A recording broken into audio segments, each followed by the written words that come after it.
नमस्ते नमस्ते वंदना माता जी प्रतीक्षा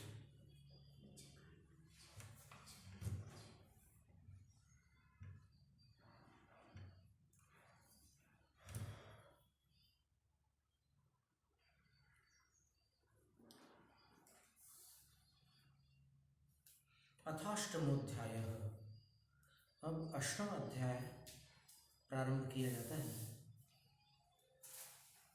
आश्रम पदार्थ उक्त। आश्रम पदार्थ कहा जा चुका है। अवसर प्राप्त बंधम व्याचक्ष्महे। अब अवसर को प्राप्त हुआ जो बंध है उसका हम व्याख्यान करेंगे। सपुनश्चेतनेतर द्रव्य परिणाम। वह बंध दो प्रकार का होता है, चेतन बंध और अचेतन बंध।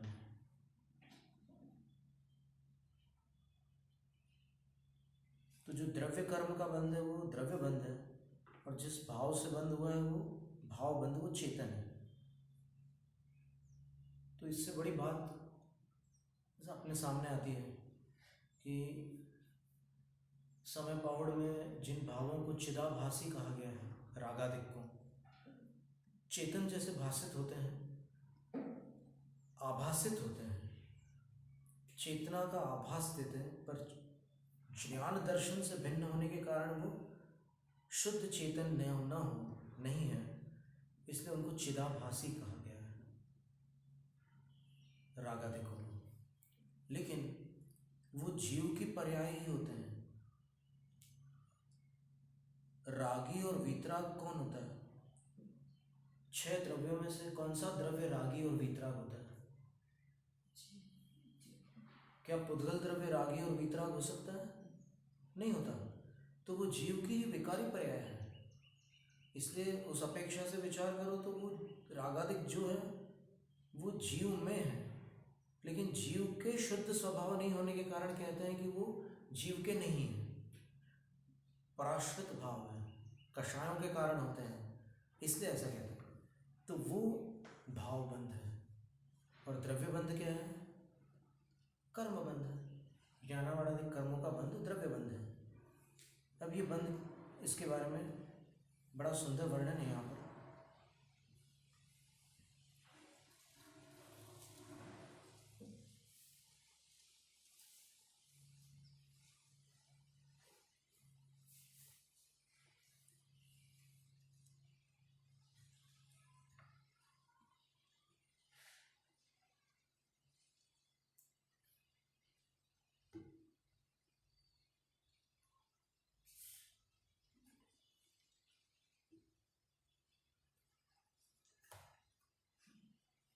आचार्य शांति सागर महाराज जी ने कहा था,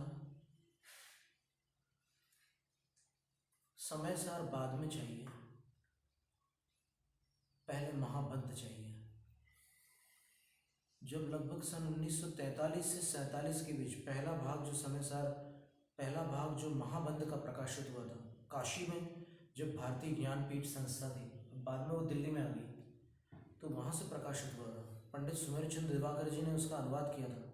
अनुवाद के बाद आचार्य श्री को पढ़वाया था। तो आचार्य श्री ने आद्योपाद आलोड़न करके फिर ये कहा था।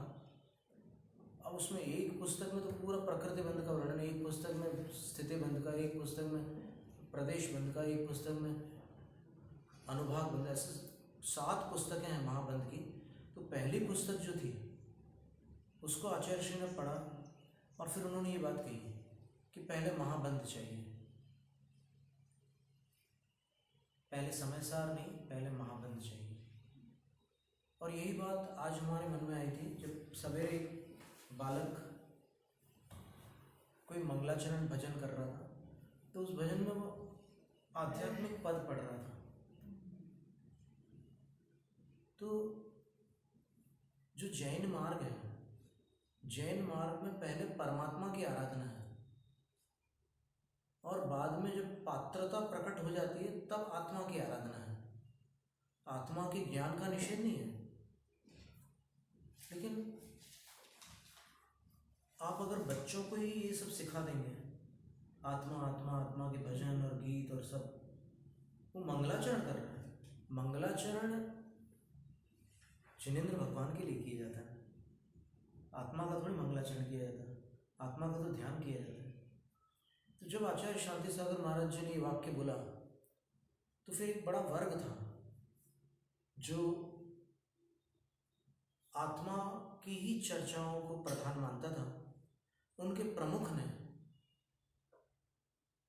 आचार्य श्री के प्रति कुछ ऐसे शब्द कह दिए जो आपत्तिजनक थे, लेकिन कहते हैं कि दिगंबर समाज या फिर और भी बहुत से ऐसे लोग हैं जिनकी नींद बहुत देर से खुलती है, और जब खुलती है तब बहुत देर हो जाती है। उन्होंने आचार्य शांति सागर महाराज जी को व्यवहार मूढ़ कहा। ये शब्द शास्त्रीय भाषा में एक कठोर अपशब्द है। व्यवहार मूढ़ का अर्थ दूसरे शब्दों में आप जानना चाहो तो उसको गृहीत मिथ्या दृष्टि कहते हैं। इसको इस तरफ रख लीजिए।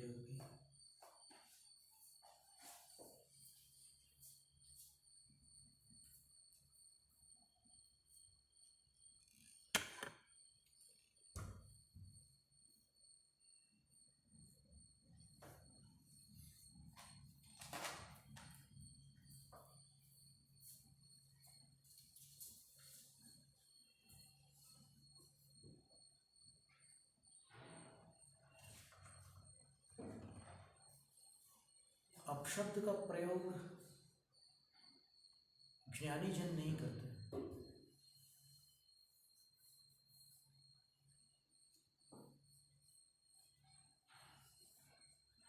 तो अभी बड़ी सावधानी से आप सुनिएगा।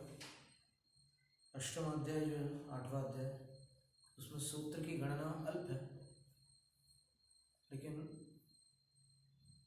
कभी कभी क्वांटिटी कम होने पर भी उसका महत्व बहुत ज़्यादा होता है। तो बंध को बताने के लिए आचार्य महाराज पहले उसके कारण बतला रहे हैं। बंध के कारण क्या है?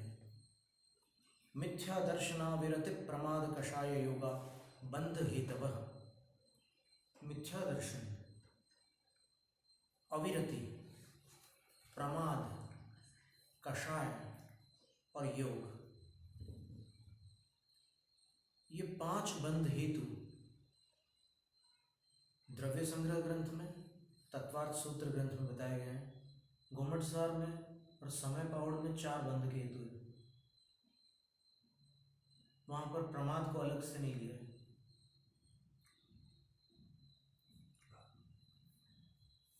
तो मिथ्या दर्शन मिथ्या श्रद्धान का नाम होता है, और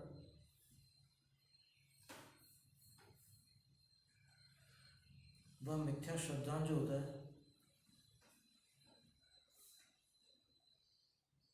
मिथ्यात्व कर्म के उदय से होता है, और उसकी विशेषता यह है कि मिथ्यात्व के उदय में मिथ्यात्व का बंध नियम से होता है, और मिथ्यात्व का बंध मिथ्यात्व के ही उदय में होता है। अगर मिथ्यात्व का उदय न हो तो मिथ्यात्व का बंध भी नहीं हो सकता। कई प्रकृतियां ऐसी होती है जो परोदय बंधी होती है, किसी और का उदय चल रहा है और उसका बंध हो सकता है। जैसे तीर्थंकर प्रकृति का जो बंध हो रहा है वो तीर्थंकर प्रकृति के उदय में नहीं हो रहा है, लेकिन मिथ्यात्व का जो बंध होता है वो मिथ्यात्व के उदय में ही होता है। और मिथ्यात्व की प्रधानता से बंधने वाली 16 प्रकृतियां होती है, इसलिए मिथ्यात्व बंध का कारण है। अब मिथ्यात्व कौन से बंध का कारण है? प्रकृति बंध, स्थिति बंध, प्रदेश बंध, अनुभाग बंध, कौन से बंध का कारण? ये अभी आगे बताएंगे कि बंध के 4 भेद होते हैं। अग्रहित मिथ्यात्व भी केंद्र जीव को अधिक होता है। अग्रहित मिथ्यात्व तो सभी को होता है, सिर्फ जो प्रशिक्षण से मिथ्यात्व को ग्रहण करते हैं उन्हीं के पास गृहीत होता है, बाकी सारे जीवों के पास अग्रहित होता है। इस जगत में अनंत अग्रहित मिथ्या दृष्टि है।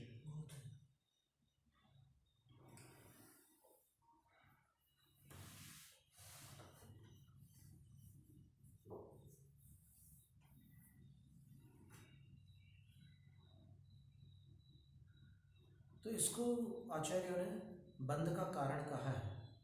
तो पहला जो मिथ्या दर्शन वो बंध का कारण है। दूसरा बंध का कारण क्या है? अविरति। अविरति 3 प्रकार की होती है।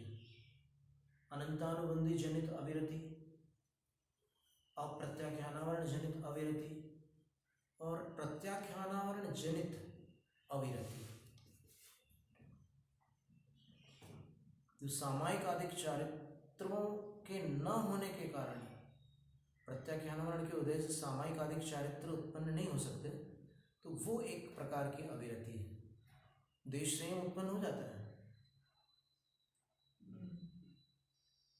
तो वो प्रत्याख्यानावरण कषाय देश विरति में बाधक नहीं है, सकल विरति में बाधक है, इसलिए वो अविरति का उत्पादक कहा गया है। तो मिथ्या दर्शन अविरति। फिर प्रमाद। प्रमाद जो होते हैं 15 प्रकार के होते हैं। 4 विकथा, 4 कषाय, 5 इंद्रियां, निद्रा, स्नेह, ये 15 प्रमाद है। फिर कषाय जो होती है 25 होती है, जैसे प्रधानतया 16 कषाय, फिर 9 कषाय भी हो जाती है, और योग 3 होते हैं। और 3 योगों के उत्तर भेद देखो तो 15 हो जाते हैं। मनोयोग 4 प्रकार का है, सत्य, असत्य, उभय और अनुभय। वचन योग भी 4 प्रकार का है, सत्य, असत्य, उभय और अनुभय। मनोयोग और वचन योग में कार्य कारण भाव है, सैनी जीवों की अपेक्षा।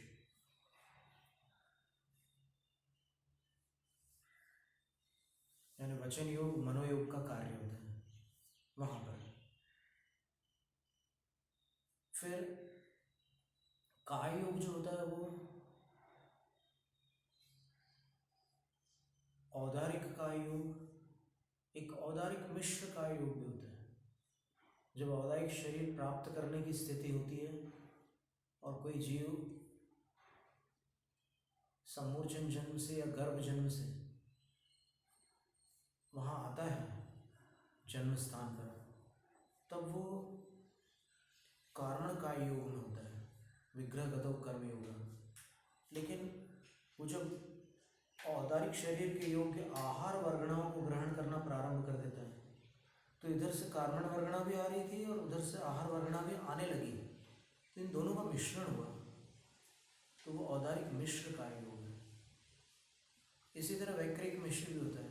यहाँ से कोई जीव देवगति को प्राप्त होता है, तो देवगति में जाकर के जब वो नया शरीर बनाता है, तो बनाने से पहले जैसे वो आहार वर्गणाओं को ग्रहण, यहाँ से जाते समय कार्बन काय योग में कार्बन वर्गणाओं को ग्रहण कर रहा था, और वहाँ जाकर के फिर आहार वर्गणाओं को ग्रहण करना चालू करता है। फिर वैक्रिक शरीर की निष्पत्ति बाद में होती है, पर वो एक काल होता है अंतर्मुहूर्त का,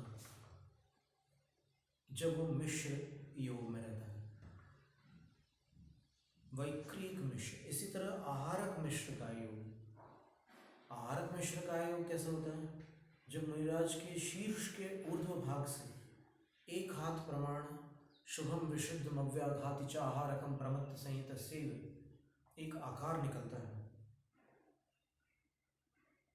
वो शुभ कार्य के लिए निकलता है, इसलिए उसको शुभ कहते हैं। विशुद्ध इसलिए कहते हैं क्योंकि पुण्य के कारण निकलता है, पुण्य बिना नहीं निकल सकता। वो उसको पुतला बोलते हैं आजकल हिंदी भाषा में। तो वो एक शरीर होता है, आहारक शरीर, एक हाथ प्रमाण। तो जब उसकी संरचना होती है तब औदारिक शरीर के योग्य आहार वर्गणाएं आ ही रही है, तो आहारक शरीर के योग्य भी वर्गणाओं को वो ग्रहण करने लग जाता है। मिश्रण होने से आहारक मिश्र, और उसके बाद आहारक का योग। 6 हो गए। कौन से 6? औदारिक औदारिक मिश्र, वैक्रिक वैक्रिक मिश्र, आहारक आहारक मिश्र। मिश्र हमेशा पहले होता है, मिश्र योग, और वो बाद में होता है, लेकिन अक्षर अधिक होने के कारण उनको बाद में लिखा जाता है। और 7वां जो काय योग है वो कार्बन काय योग है। तो कार्बन काय योग जो होता है केवल विग्रह गति में होता है, अथवा प्रतर और लोक पूर्ण समुद्घात में भी होता है। तो ये 5 आश्रव है।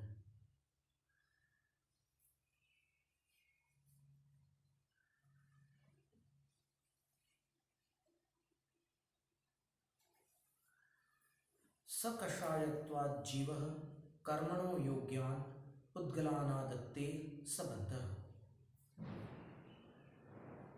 कषाय सहित होने के कारण जीव कर्म के योग्य पुद्गलों को अर्थात कार्बन वर्गणाओं को आदत्ते उसका आदान कर लेता है, उनका आदान कर लेता है, स्वीकार कर लेता है। सबंध उसका नाम बंध है। उन पुद्गलों को कार्बन वर्गणा से कर्म पर्याय प्रदान करना आश्रव है। कार्बन वर्गणा कर्म बन जाए इसका नाम आश्रव है। और वो जीव के प्रदेशों के साथ संश्लेष रूप हो जाए, एक मेक हो जाए, वो बंध है। और ये दोनों घटना एक समय वर्ती होती है, काल भेद नहीं होता इनमें। एक ही समय में जो आश्रमित कर्म है वो बद्ध कर्म हो जाता है। आश्रव और बंध समकालीन होते हैं, भले ही आश्रव बंध का कारण है। आचार्य ने कहा आश्रव बंध हेतु स्यात्, और यहां पर भी कह रहे हैं ना, ये 57 आश्रव है इसमें। ये जो सूत्र है, पिछला सूत्र, प्रथम सूत्र आप गिनिए, पन मिथ्यात्व, ठीक है, योग 15। तो मंगत राय जी की पंक्ति से अपन इसी में गिन लेते हैं, थोड़ा आगे पीछे आप दिमाग लगा लेना। मिथ्या दर्शन, पन मिथ्यात्व, और योग अंत में है, योग 15। 12 अविरत जान, 12 अविरति होगी। अब 12 अविरति दोनों प्रकार से लेना आप, अनंतानुबंधी संबंधी क्रोधमान मायलो, और प्रत्याख्यान क्रोधमान मायलो, प्रत्याख्यान क्रोधमान मायलो, ये 12 हो गए। अथवा जो यहाँ पर विवक्षित है उसको उन्होंने दूसरे प्रकार से लिया है कि 5 स्थावर और 1 त्रस, इन जीवों के प्रति अविरति होना, अर्थात इनकी रक्षा में प्रमाद हो जाना या फिर इनकी रक्षा में तत्पर न होना, ये 6 अविरति होगी। 5 इंद्रिय और 1 मन, और 5 स्थावर और 1 त्रस। तो 5 इंद्रिय और 1 मन ये 6, 5 स्थावर और 1 त्रस ये 6, 6 और 6 12, ये 12 अविरत जान। 5 और 20 कषाय मिले 57 मन, और 25 कषाय को उन्होंने मिलाया वहां पर, तो वो 57 हो गए।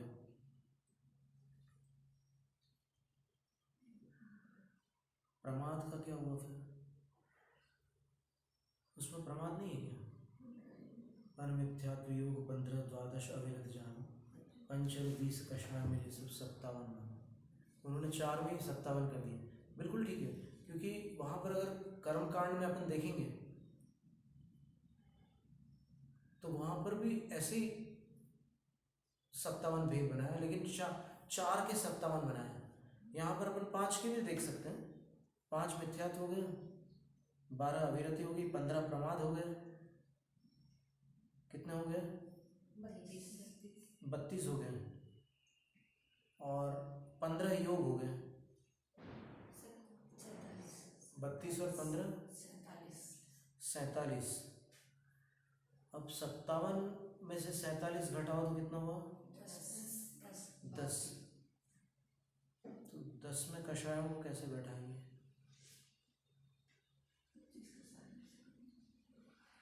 या फिर एक काम हो सकता है,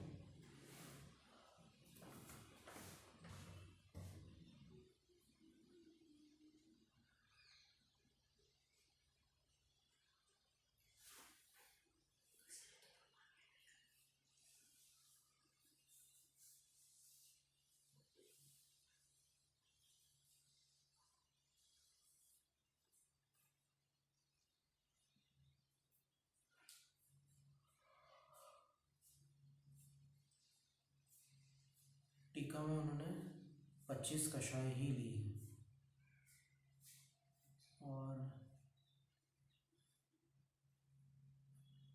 अविरतिर द्वादश था, अविरति 12 ही लिए,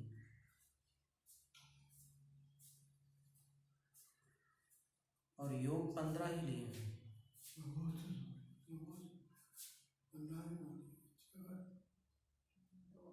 प्रमाद जो है वो 8 शुद्धि संबंधी प्रमाद लिए, जो संयम की 8 शुद्धियां होती है ना, अथवा 5 समिति 3 गुप्ती, 8 शुद्धियां और क्षमादिक 10 धर्म। किसी ने बोला शायद मिथ्यात्व 2 लिए, ग्रहित और ग्रहित हो सकता है दो, यहाँ पर न नैसर्गिकम परोपदेश पूर्वकम चेति, वही लिए गृहीत और अगृहीत। तो इसको अपन अलग से जोड़ करके देख लेंगे। अभी अपन थोड़ा आगे चलते हैं। कषाय सहित होने के कारण जीव कर्म के योग्य उद्गलों को स्वीकार करता है, वह बंध है। अब इसमें कर्मण्य, ये पंचमी और षष्ठी दोनों विभक्तियों में यही रूप बनता है। तो अभी अपन ने जो अर्थ निकाला वो षष्ठी का था, कर्म के योग्य।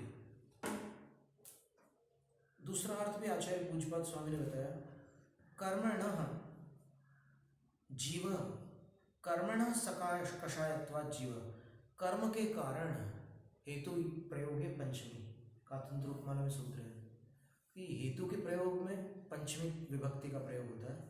तो कर्म के कारण हेतु सकषाय होने से जीव योग्य पुद्गलों को ग्रहण कर लेता है, वह बंध है। अब किसके योग्य पुद्गलों को, तो वो अध्याहार करना होगा। बंध का प्रकरण है तो कर्म बंध के योग्य पुद्गल आएंगे।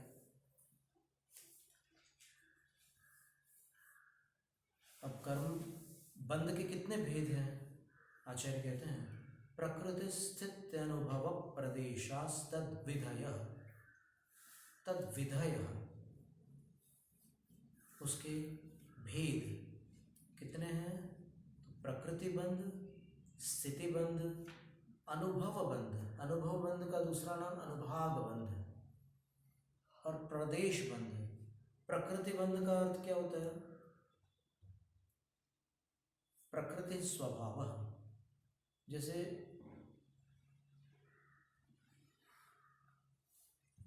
दर्शनावरण की क्या प्रकृति है, दर्शन पर आवरण डालना। ज्ञानावरण की क्या प्रकृति है, ज्ञान को आवृत करना, ये प्रकृति बंध होता है।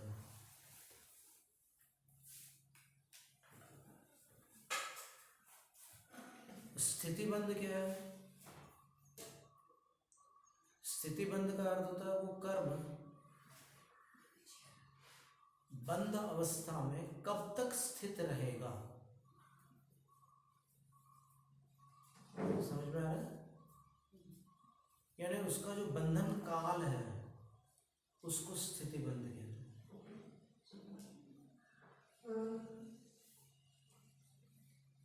फिर अनुभव बंध क्या है,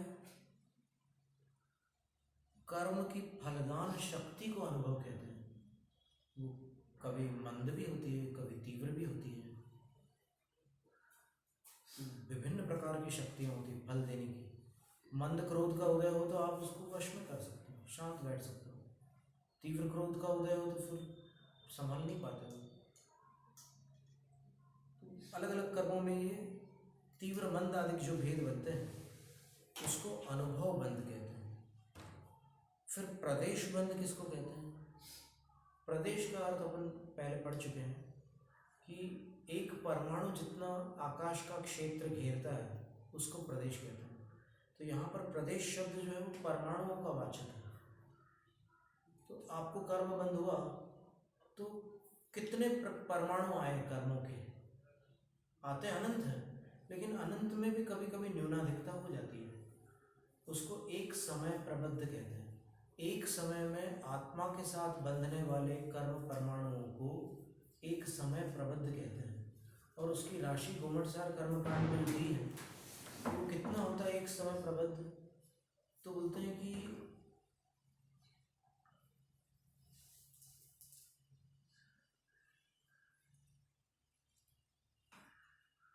सिद्धांत अंतिम भागो अभव रासीदु नंत गुणो।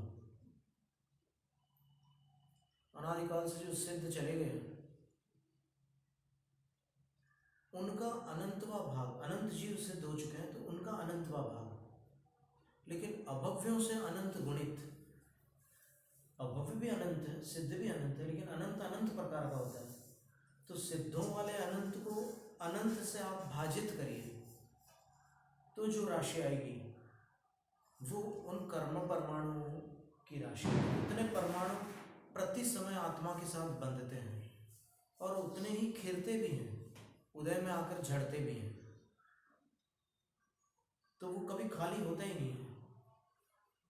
बाल्टी में नीचे से नल खुला है और ऊपर से भी नल खुला है। वो यहाँ से पानी भर रहा है, यहाँ से आप निकल रहे हैं। वो कभी डेढ़ समय प्रबद्ध हमेशा भरी रहती बाल्टी आत्मा की। आत्मा के साथ हमेशा डेढ़ समय प्रबद्ध प्रमाण, ये प्रदेश बंध लगा रहता है। अभव्यों की जो अनंत राशि है, अभव्यों से अनंत गुणित, तो आप सोचिए कि अभव्यों की राशि कितनी हुई। सिद्धों को अनंत से भाजित किया तो कर्म प्रबद्ध की राशि आई, और कर्म प्रबद्ध को अनंत से भाजित किया तो अभव्यों की राशि आई। तो सिद्ध कितने हुए अभव्य की अपेक्षा? अनंतानंत गुणित। और अपन इसको भाग्य तो नहीं कह सकते, लेकिन तो भी बोलचाल की भाषा में कहना पड़ेगा कि जो जीव भव्य हैं वो किस्मत वाले हैं। क्योंकि अभव्य भले ही कम हो, लेकिन वो कभी छुटकारा प्राप्त नहीं कर सकते। और अब एक बात और सुन लो कि सिद्धों से अनंत गुणे जीव एक निगोद शरीर में होते हैं।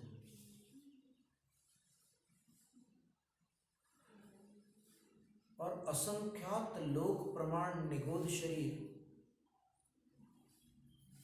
एक पुलवी में होते हैं। असंख्यात लोक प्रमाण पुलवियां एक आवास में होती हैं। असंख्यात लोक प्रमाण आवास एक अंडर में होती है, और असंख्यात लोक प्रमाण अंडर एक स्कंद में होते हैं। और सुई की नोक के ऊपर जो स्कंदों की राशि है वो भी असंख्यात है। तो जो लोग पूछते हैं ना कि सब लोग मोक्ष चले आएगा तो यहाँ कौन बचेगा, तो आज तक एक निगोद शरीर के अंदर जितने जीव होते हैं ना, वो भी मोक्ष नहीं गए। तो सारे जगत में कितने निगोदियां हैं। जब एक निगोद शरीर प्रमाण जीव भी मोक्ष नहीं गए, अभी तक जितने सिद्ध हुए उनसे अनंत गुणे जीव एक निगोद शरीर में, तो कैसे संसार खाली हो सकता है। तो ये प्रदेश बंध की बात है। चारों बंध बहुत महत्वपूर्ण है।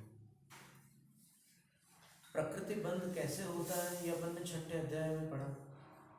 पुण्य बंध, मोक्ष मार्गियों को पुण्य बंध कैसे होता है, तो वो 7वें अध्याय में उनके व्रतादिक नियम वगैरह बता दिए कि उनका पालन करने से सम्यक दृष्टि जीव सातिशय पुण्य का बंध करता है, ये बतला दिया। अब प्रकृति बंध के जो भेद हैं उनको गिना रहे। आद्यो ज्ञान दर्शनावर्ण वेदनीय मोहनी आयुर्नाम गोत्रांतराया। पहला आद्यो यानी पूर्व सूत्र में जो पहले आया ना प्रकृति बंध, वो उसके 8 भेद बताए। ज्ञानावरण, दर्शनावरण, वेदनीय, मोहनीय, आयुर, नाम, गोत्र और अंतराय, ये 8 कर्म। ज्ञानावरण ज्ञान पर पर्दा डालता है, दर्शनावरण दर्शन पर पर्दा डालता है, वेदनीय सुख दुख का वेदन कराता है, मोहनीय भ्रमित करता है, आयु एक शरीर में अपनी एक अवधि निश्चित करता है, नामकर्म उस शरीर के अनेक प्रकार के आकार प्रकार आदि पैदा करता है, गोत्र कर्म उच्च और नीच बना देता है जीव को, और अंतराय कर्म विघ्न डालता है। अब इन मूल प्रकृतियों की उत्तर प्रकृतियां भी होती हैं। 8 तो मूल प्रकृतियां हैं, उत्तर प्रकृतियां जो है उनकी संख्या बता रहे हैं। पंचनवद्व्यष्टाविंशति चतुर्द्विचत्वारिंशत् द्विपंचभेदा यथाक्रमम्। यथाक्रम मैंने क्रम से लगाना। पिछले सूत्र में जो क्रम था ना कर्मों का, उसमें ये संख्या क्रम से लगाते जाना। ज्ञानावरण सबसे पहले था तो पंच, उसके 5 भेद हो गए। कौन से भेद हैं वो अभी बताएंगे। दर्शनावरण उसके बाद था, 9 भेद हो गए। फिर वेदनीय था, 2 भेद हो गए। मोहनीय अष्टाविंशति 28। फिर आयु चतुर 4 भेद को प्राप्त है। फिर नामकर्म द्विचत्वारिंशत् 42 प्रकृतियां हैं। वैसे 93 हो जाती है, पर ये 42 प्रकृतियां हैं पिंड प्रकृतियों को जोड़कर। और फिर गोत्र की 2 भेद हैं, 2 प्रकृतियां हैं। और अंतराय की कितनी प्रकृतियां हैं? पंचभेदा, 5 भेद। अब प्रश्न आता है कि जो 5 ज्ञानावरण के भेद हैं वो कौन से हैं? तो आचार्य सूत्र लिखते हैं, मति श्रुतावधि मनः पर्यय केवलानाम। ज्ञानावरण जो होता है वो मति संबंधी होता है, श्रुत संबंधी, अवधि संबंधी, मनः पर्यय और केवल ज्ञान संबंधी होता है। तो इन 5 के आवरण पंच ज्ञानावरण कहलाते हैं। षष्ठी का प्रयोग किया है। इन 5 के आवरण, 5 प्रकार के ज्ञान पर आवरण डालने वाला ज्ञानावरण। अब दर्शनावरण के भेद बता रहा है। चक्षुर अचक्षुर अवधि केवलाना, निद्रा निद्रा निद्रा, प्रचला प्रचला प्रचला, स्त्यान वृद्धयश्च।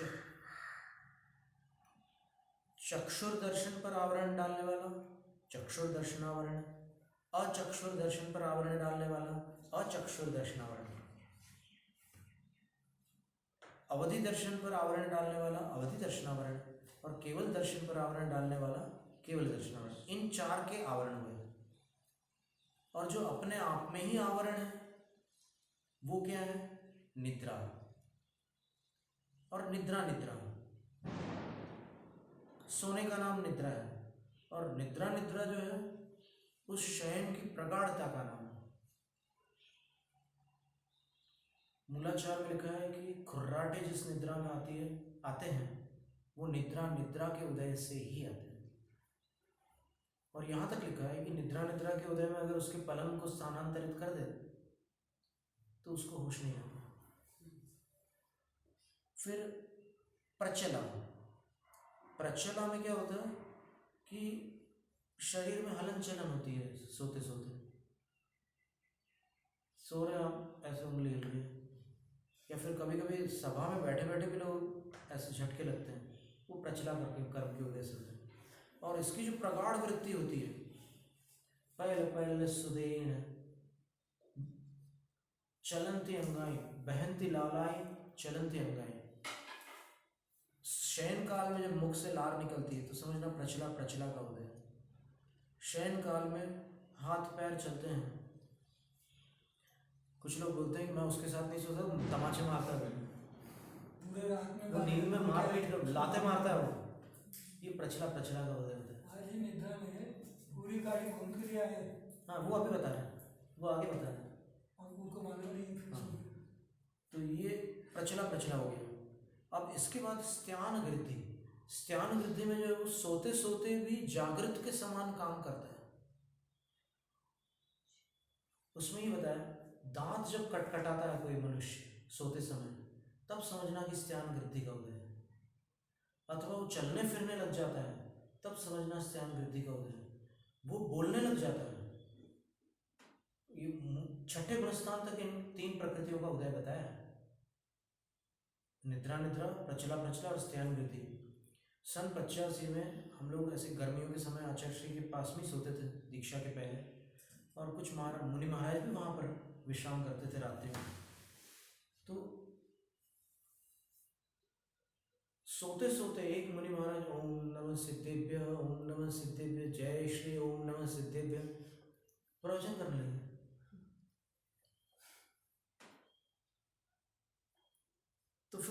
बाद में पता चला कि नींद में बड़बड़ाना भी जो है स्त्यान वृद्धि के उदय से होता है। नींद में खुर्राटे लेना निद्रा निद्रा के उदय से, नींद में हाथ पांव हिलाना, प्रचला प्रचला के पैर फटकार देता तो सामने वाले को बहुत बुरी तरह से चोट आ जाती, कभी कभी वो पलंग से नीचे भी गिर जाते हैं कुछ लोग, इतना जोर से वो पैर हिला देते हैं। और ये स्त्यान वृद्धि में दांत कटकटाते हैं, फिर बाद में बड़बड़ा पता से चलता है, अपने आप पता चलता है। हम्म? मैं एक दिन रात को जल्दी उठ के रात के तो फिर मैं 2-3 बजे उठता हूँ, घड़ी में देखी उठ गया और पोथी चालू कर दिया। फिर बाद में जब जरा थोड़ा मालूम लगी तब देखता हूँ अभी तो 1:30 बजे आए, फिर बंद कर फिर सो गए। ऐसा कई बार हो जाता है। तो ये भी दर्शन पर आवरण डालने वाले कर्म है। और एक प्रश्न आया था कि छठे और सातवें दोनों गुण स्थानों के काल अंतर्मूर्त है, अगर मुनि अंतर्मूर्त से ज्यादा सो जाए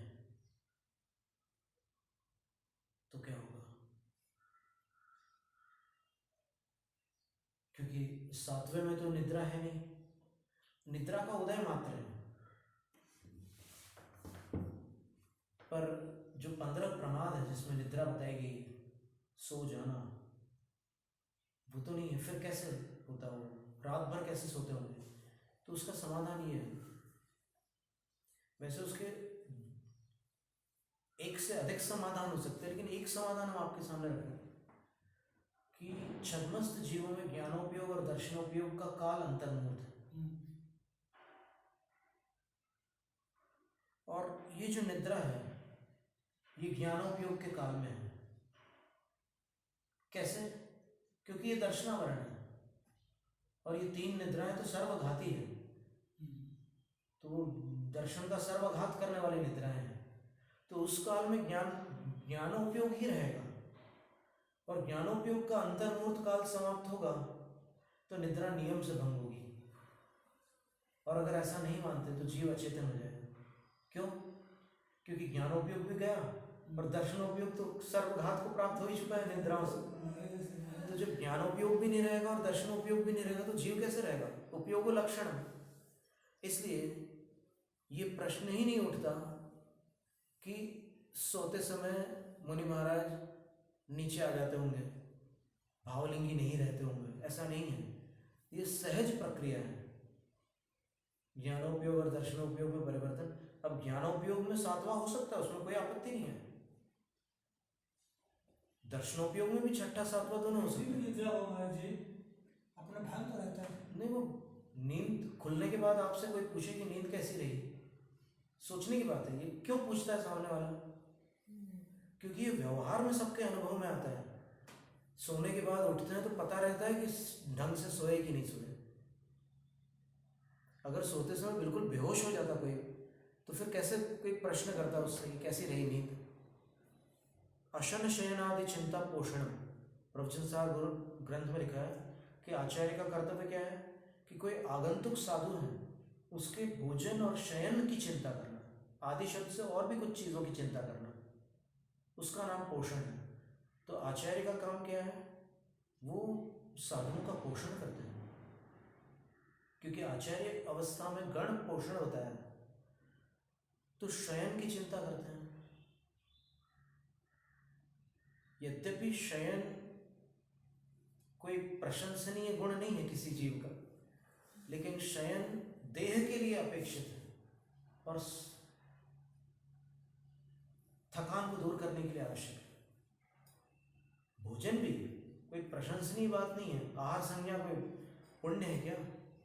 जो 11 पाप के कारण बताया पंचास्तिकाय में कि इन 11 प्रवृत्तियों में जाओगे तो पाप का बंद होगा, पक्की बात है। तो उन 11 से बचते रहो तो पाप नहीं लगेगा, पर होते ही हो तो आहार की इच्छा होगी तो फिर कर्म बंद तो होगा ही।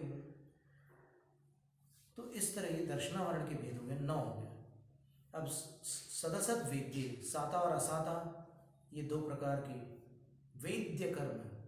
वेद्य और वेदनीय, अनीय प्रत्यय करते हैं तो वेदनीय ऐसा रूप बनता है। और अगर वेद्य बनाने के लिए दूसरा प्रत्यय होता है एक, उससे वेद्य शब्द बना, एक ही अर्थ है। इसके और उदाहरण देखिए अपन।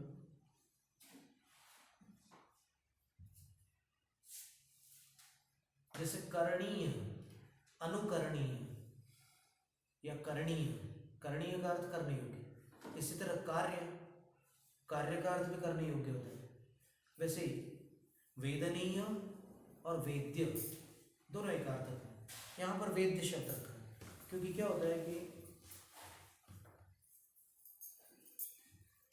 एक अक्षर अगर कम हो जाए सूत्र में तो सूत्रकार को पुत्रोत्सव जैसा आह्लाद होता है, एक प्रसिद्धि है। तो वेदनीय के बदले उन्होंने वेद्य शब्द का प्रयोग किया। जब वेद से काम चल रहा है तो वेदनीय इतना लंबा क्यों लिखे, तो उन्होंने ऐसा कर दिया। साता और असाता वेदनीय से दो भेद हैं, जिससे सुख का वेदन हो वो साता और जिससे दुख का वेदन हो वो असाता। साता और असाता वेदनीय सुख और दुख की सामग्री भी प्रदान करते हैं, ऐसा धवला की 6ठी पुस्तक में लिखा हुआ है। और आचार्य वीर सिंह स्वामी कहते हैं कि 148 कर्मों में साता और असाता के अतिरिक्त अन्य कोई कर्म नहीं है जो सुख और दुख की सामग्री को प्रस्तुत कर दे।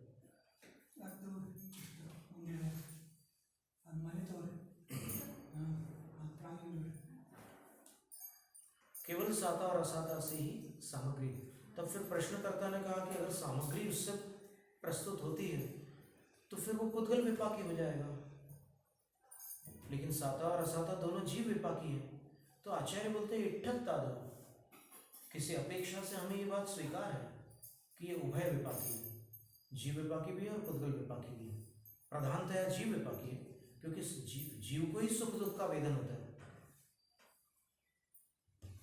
कभी कभी संबोधन में बोल देते हैं कि अरे तुम चिंता मत करो, दुख तो शरीर को होता है, आत्मा तो आनंद का पिंड है। ये वचन आगम संबद्ध नहीं है। यदि कोई कहे कि दुख आत्मा को नहीं होता, शरीर को होता है, तो इसका जैनाचार्यों ने विरोध किया है कि दुख शरीर को नहीं होता। अगर दुख शरीर को होता तो मुर्दा चिता से उठकर भाग जाता। उसको जब जलाते हैं ना चिता में, तो वहां से भाग जाता वो, अगर शरीर को दुख होता तो, क्योंकि पूरा का पूरा शरीर वहां पर विद्यमान है, चिता के ऊपर लिटाया उसको। तो दुख कभी भी शरीर को नहीं होता।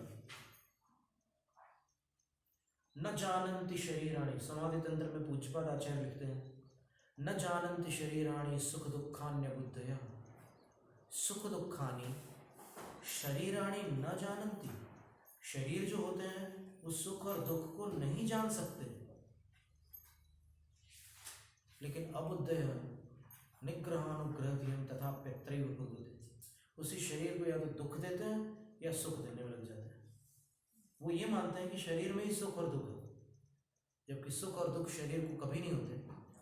सुख और दुख आत्मा को ही होते हैं। शरीर माध्यम है क्योंकि इंद्रियां हैं, इंद्रियां ज्ञान के द्वार हैं। तो इससे सुख और दुख का ज्ञान होता है, और जो अपने अंदर मोह है उसके कारण उस सुख और दुख के प्रति इष्ट और अनिष्ट की कल्पना होती है, और जीव उस मोह के कारण दुखी होता है। सुख दुख वेदनीय के कारण होते हैं और सुखी दुखी मोहनीय के कारण होते हैं। दोनों में अंतर है। सुकुमार स्वामी को राय के दाने चुभे थे तब वो दुखी हुए थे, शालिनी के दांत चुभे थे तब दुखी नहीं हुए थे। दुख दोनों स्थितियों में हुआ था। राय के दाने चुभे थे तब भी दुख हुआ था, और शालिनी के दांत चुभे थे तब भी दुख हुआ था। लेकिन दुख होना और दुखी होने में अंतर है। दुख में दुखी न होना ही साधना है, और सुख में सुखी न होना भी साधना है। बड़ी बात है। समता का अभ्यास महान साधना है।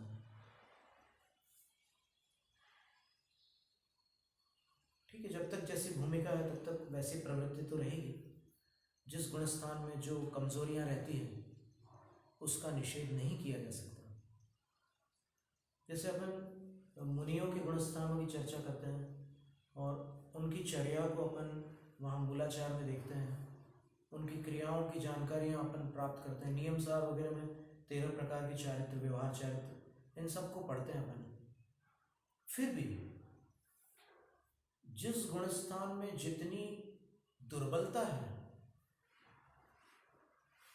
और जितनी त्रुटियां शक्य है, उसका तब भी निषेध नहीं हो सकता। कहते हैं कि 32 बार चबाकर भोजन करो, कौन करता है? नियम अपनी जगह है लेकिन आचरण अपनी जगह है। तो इसीलिए साधु के जीवन में एक बात सोचने की है, अभी 9वें अध्याय में भी ये चर्चा है कि यदि संयमी या संयमा संयमी बिल्कुल गलती ना करते तो फिर जिनेंद्र भगवान सम्यक दर्शन के 6 अंग नहीं बताते, 8 अंग क्यों बताए? 6 अंग बता देते हैं। उपगौण स्थितिकरण की आवश्यकता ही नहीं होती। अगर गलती बिल्कुल ना होती तो उपगौण और स्थितिकरण की तो कोई आवश्यकता ही नहीं थी। और 12 तप क्यों बताए? 11 बता देते हैं। यदि मुनियों से कोई गलती नहीं होती तो 11 तप होते हैं। कौन सा नहीं होता? बोलो। प्रायश्चित नहीं होता, क्योंकि प्रायश्चित गलती करने वालों के लिए है। जिनसे गलती नहीं होती उनके लिए कोई प्रायश्चित नहीं है। तो गलतियां होती हैं तो वो दोनों बातें स्वीकार करनी होगी। आप अरहंत भगवान के अनंत चतुष्टय का गुणगान तो कर रहे हो आप, लेकिन जो कर्म उनके अंदर उदय में है, तीर्थंकर को छोड़कर कई ऐसे केवली भी होते हैं जिनकी आवाज कर्कश होती है, सुनने में बिल्कुल अच्छी नहीं लगती है, इतनी कर्कश आवाज होती है। केवली भगवान 3 लोक के नाथ हैं, लेकिन ऐसे कर्म का उदय है तो वो भी स्वीकार करना होगा कि अशुभ कर्मों का उदय केवल ज्ञान के बाद भी हो सकता है। अन्यतर वेदिनी का क्षय करते हैं उपांत्य समय में। क्या मतलब है? जो वेदिनी उदय में नहीं है उसका पहले क्षय करते हैं, और जो उदय में है वो बाद में क्षय करते हैं। उसमें ऐसा नहीं कहा कि पहले असादा करते हैं और बाद में सादादा करते हैं। इसका अर्थ क्या होगा? दोनों में से किसी का भी उदय हो सकता है। और इसी प्रकार संस्थान की बात करो तो आकार कैसा होता है केवली भगवान का?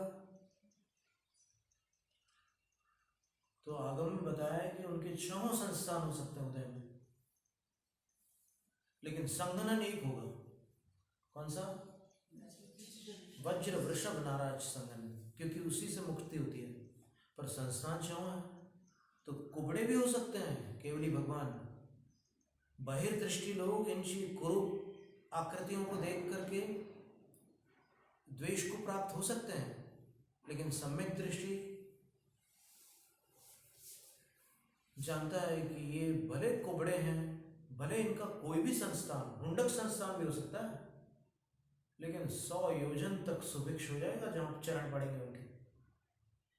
केवल ज्ञान के 10 अतिशय तो उनके साथ रहेंगे। तो इसलिए ये सारी बातें हैं, अपन एकदम से फैसला करने की उतावली ना करें। मोहिनी के भेद देखिए क्या है। दर्शन चारित्र मोहिनी या कषाय कषाय वेदिनी आख्यास त्रिद्विनव षोडश भेदाः सम्यक्त्व मिथ्यात्व तदुभयान्य कषाय कषायौ हास्य रत्यरतिशोभ भय जुगुप्सा स्त्री पुन्नपुंसक वेदा अनंतानुबंध्य प्रत्याख्यान संज्वलन विकल्पाश्चैकशः क्रोध मान माया लोभा।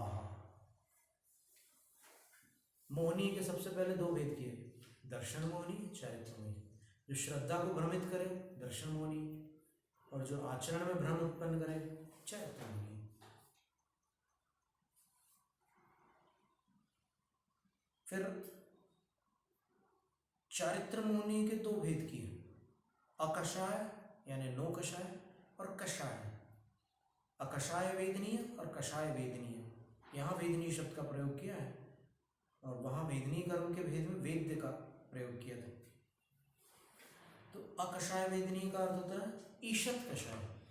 वो पूरी कषाय हो ऐसा नहीं कह सकते, लेकिन कषाय रूप होती है, किंचित कषाय रूप होती है। जैसे हास्य है, रति है, इनका नाम भी बता रहे हैं आगे। अकषाय और कषाय, तो पहले अकषाय का वर्णन कर रहे हैं। पहले ये कह रहे हैं कि इनके भेद कितने हैं, तो बोले त्रि द्वि नव षोडश भेदा। दर्शन मुनि के त्रि, चारित्र मुनि के द्वि, कषाय नौ कषाय। फिर नौ कषाय के कितने, नव, और कषाय के कितने, षोडश भेदा, 16 भेद होते हैं। अब इनके नाम देख लीजिए क्या है। सबसे पहले 3 कौन से हैं उनके नाम बता रहे हैं, उसके बाद 9 कौन से हैं उनके नाम बता रहे हैं, उसके बाद 16 कौन से हैं उनके नाम बताएंगे। तो सम्यक्त, मिथ्यात्व और तद्भय। सम्यक्त नाम का एक कर्म है ये सम्यक दर्शन नहीं है। सम्यक दर्शन के साथ उदय में हो तो सम्यक दर्शन को नष्ट नहीं करता, इसलिए उसका नाम सम्यक्त प्रकृति है। सम्यक दर्शन में कुछ उथल पुथल तो करता है, क्योंकि मिथ्यात्व का ही कुटुंबी है सम्यक्त प्रकृति। तो सम्यक्त प्रकृति, दूसरी मिथ्यात्व प्रकृति है, और तीसरी तदुभय यानी मिश्र सम्यक मिथ्यात्व प्रकृति है। फिर 2 भेद जो है मोहिनी के, अकषाय और कषाय है, 9 कषाय और कषाय। फिर 9 कषाय के 9 भेद कौन से हैं, हास्य, रति, रति का अर्थ प्रीति होता है, अरति, अरति का अर्थ अप्रीति होता है, शोक, वियोग के दुख को शोक कहते हैं। हास्य का तो अर्थ बताने की आवश्यकता नहीं है। फिर भय का अर्थ डर होता है, जुगुप्सा, ग्लानि। स्त्री, पुरुष और नपुंसक वेद, ऐसे 3 वेद, हास्यादिशट और 3 वेद मिलाकर 9 कषाय हैं। और क्रोध, मान, माया, लोभ, ये तो कषाय हैं ही हैं, लेकिन चैकषय एक एक के ये 4 विकल्प बन जाते हैं। अनंतानुबंधी क्रोध, अप्रत्याख्यान क्रोध, प्रत्याख्यान क्रोध और संज्वलन क्रोध। इसी तरह अनंतानुबंधी मान, अनंतानुबंधी अप्रत्याख्यानावरण मान, प्रत्याख्यानावरण मान और संज्वलन मान। फिर प्रत्याख्यानावरण क्रोध, प्रत्याख्यानावरण मान, प्रत्याख्यानावरण, ऐसे सबको क्रम से लगा लेना तो 16 हो जाएंगे। कुल मिलाकर मोहिनी का परिवार 28 सदस्यों का है। दर्शन मोहिनी के 3 और चारित्र मोहिनी के 9 कषाय और 16 कषाय 25, जैसे 25 और 3 28। और कषाय पाउड ग्रंथ केवल कषायों को लेकर लिखा हुआ है। सोचो आप क्या ग्रंथ होगा, मात्र कषायों को लेकर पूरी जय धवला जो टीका है, 16 पुस्तकें हैं उसकी। आचार्य वीर सिंह स्वामी का ज्ञान और आचार्य जिनसेन स्वामी का ज्ञान, अभी आज तो अपन कल्पना नहीं कर सकते उस ज्ञान की। आयु कर्म के 4 भेद, नारक, तैर्य, यौन, मानुष्य, दैवानी। नरक संबंधी आयु को नारक आयु बोलते हैं। तैर्यक यौन संबंधी आयु को तैर्यक यौन आयु कहते हैं। मानुष और दैव 4 भेद हैं आयु के। फिर नाम कर्म के जो 42 भेद बताए थे उनको बता रहे हैं। गति, जाति, शरीरांगोपांग, निर्माण, बंधन, संघात, संस्थान, संगनन, स्पर्श, रसगंध, वर्णानुपूर्व्या, गुरु, लघुपघात, परघात, आतपो, द्योतोच्छ्वास, विहायो गतयः, प्रत्येक शरीर तस सुभग सुस्वर, शुभ सूक्ष्म पर्याप्त, स्थिरादे, यशः, कीर्ति, सेतराणि, तीर्थकर्तंच। गति, 4 गतियां होती हैं।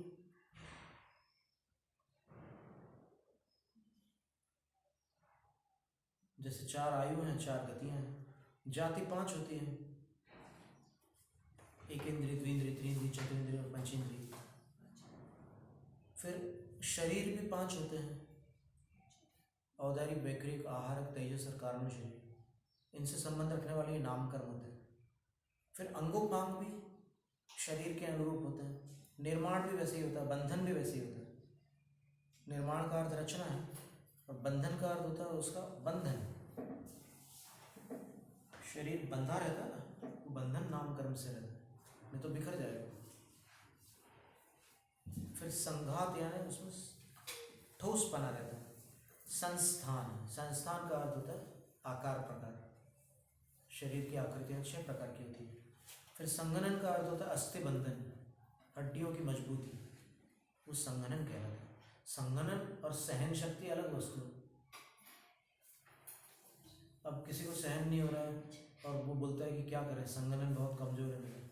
अरे वहाँ पर संघनन कमजोर है मत बोलो, सहन शक्ति दुर्बल है सब। संघनन और सहन, पर फिर भी अब देखिए, संघनन, उत्कृष्ट संघनन होने के बाद भी सहन शक्ति दुर्बल हो सकती है। जैसे सुखलाल स्वामी की सहन शक्ति कैसी थी? जब तक दीक्षा नहीं ली थी तब तक क्या स्थिति थी उनकी? संघनन तो वज्र वृषभ नारक संघनन था, वरना सर्वार्थ सिद्धि कैसे जाता? अनुत्तरों में जाने के लिए नियमतः एक ही संघनन काम आता है, तो वो सर्वार्थ सिद्धि गए हुए। तो ये संघनन जो होता है अस्थि बंधन का नाम है। फिर स्पर्श, स्पर्श का अर्थ है इसके स्पर्श के उदय से, स्थान कर्म के उदय से जो शरीर प्राप्त हुआ है उसमें अलग अलग प्रकार के स्पर्श उत्पन्न होते हैं। स्निग्ध, रूक्ष, शीत, उष्ण आदि विभिन्न प्रकार के स्पर्श इस शरीर में स्पर्श नाम कर्म के उदय से होते हैं। रस, रस के उदय से, जैसे वनस्पतियों में करेला जो होता है उसमें कड़वाहट, वैसे नाम कर्म का उदय है, तो वो टेस्ट आ रहा है उसमें से। और फिर ये नाम कर्म परिवर्तित भी होते हैं। जैसे आम्ल नाम कर्म के उदय से कच्चे आम में खट्टापन है, लेकिन पक जाने के उसमें मधुर नाम कर्म के उदय से मीठापन आ जाता है। नाम कर्म परिवर्तित हो जाने से ऐसा हो जाता है। फिर उसमें क्या है कि फिर वो निर्जीव हो जाता है तो वो बना रहता हो। ये तो नाम कर्म था, पुद्गल विपाकी था। इसमें कुछ प्रकृतियां पुद्गल विपाकी है और कुछ प्रकृतियां जीव विपाकी है, कुछ क्षेत्र विपाकी भी है, और भव विपाकी तो आयु कर्म है। तो इनमें नाम कर्म में तीनों प्रकार की प्रकृतियां होती हैं, पुद्गल विपाकी, जीव विपाकी और क्षेत्र विपाकी। ऐसी गंध भी है, गंध सुरभि गंध भी होती है और दुरभि गंध भी होती है। 2 प्रकार की गंध होती है। जैसे आम जो है उसमें से खुशबू आ रही है और सड़ जाने के बाद उसमें से दुर्गंध आती है। तो ये सड़ जाने के बाद जो स्थिति बनी है वो नाम कर्म से नहीं बनी है, वो उसकी विघटित होने से बनी है, वहां के जीव जंतुओं के उत्पन्न होने से। नाम कर्म के उदय से सुरभि और दुरभि जो बनती है वो जीवित अवस्था में होती है, क्योंकि उदय तो जरूरी है ना। और उदय किसको होगा? जीव को होगा। फल पुद्गल में मिलेगा तो पुद्गल विपाकी का है उसको, लेकिन जीव होना जरूरी है। तो स्पर्श, रस, गंध, वर्ण भी प्राप्त होता है अलग अलग। कुछ लोग सांवले होते हैं, कुछ लोग गोरे होते हैं, कुछ लोग मीडियम होते हैं, कुछ लोग गुलाबी भी होते हैं। इसमें धनकीर्ति की जो कथा आती है उसमें वो बच्चा बिल्कुल गुलाबी रंग का था।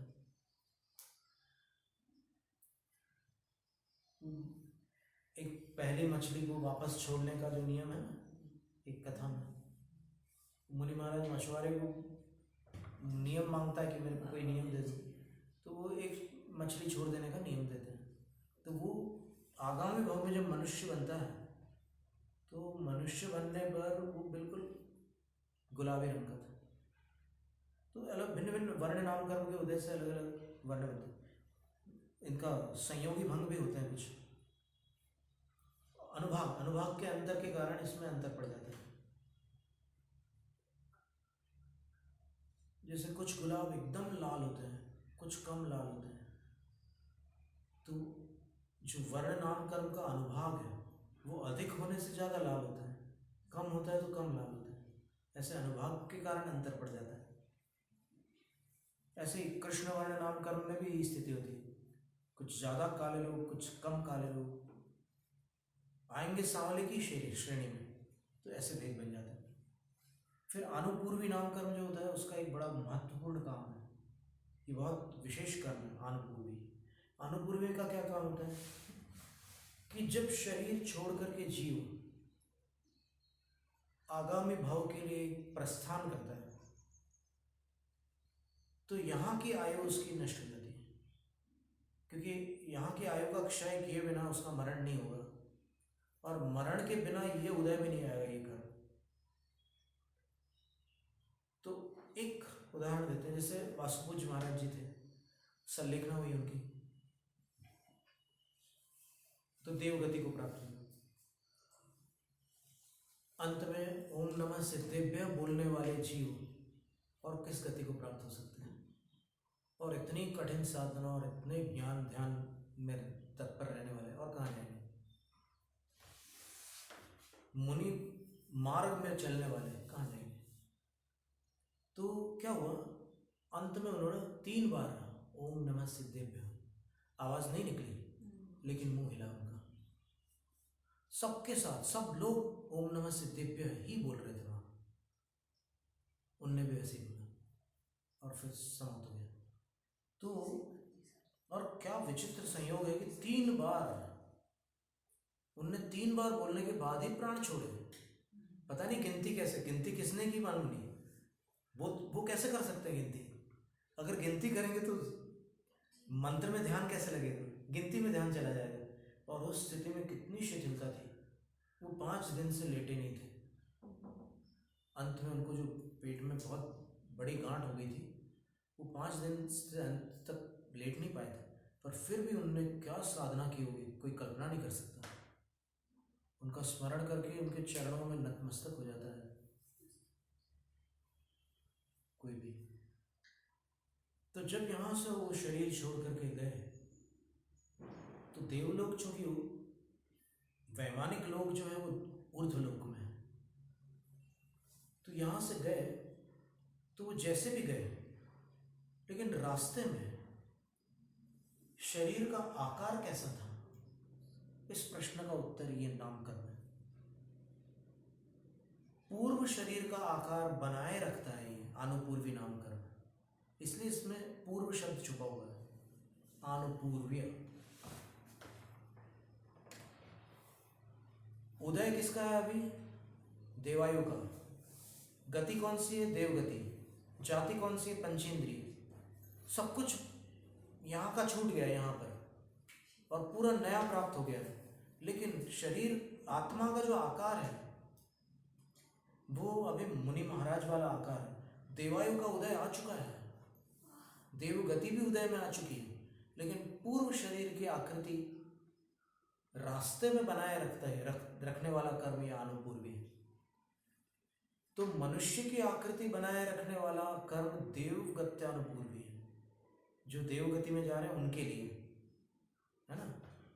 और कोई जीव ऐसा भी है कि जो मरण को प्राप्त होकर जीवन भर मायाचारी करी है, धर्म क्षेत्र में भी मायाचारी करी और लौकिक क्षेत्र में भी मायाचारी करी है, तो माया तैरे क्यों न से। वो अगर तिरंज गति में जा रहा है, तो इस शरीर को छोड़कर वहां जाने, माँ के गर्भ तक जाते समय रास्ते में उसका जो आकार रहेगा वो तिर्यक गति अनुपूर्वी के नाम से पूर्व शरीर जैसा रहेगा। ऐसी स्थिति है। तो ऐसी 4 अनुपूर्वियां होती हैं। फिर अगुर लघु, इतना भारी भी नहीं होना, छोटा शरीर की धस जाए जमीन में, और इतना हल्का भी नहीं होता है कि फूंक मारो तो उड़ जाए। संतुलन रखना अगुल लघु नाम करना। उपघात का अर्थ होता है अपने शरीर के अवयवों से अपना ही नुकसान होता है। जैसे पैरों में कई बार कुछ लोगों के जो नख होते हैं वो उनके ही अंगूठे में और पैरों में गड़ते हैं। आंखों के कुछ केश होते हैं वो उनकी आंख के अंदर जाकर के उनको पीड़ित करते हैं।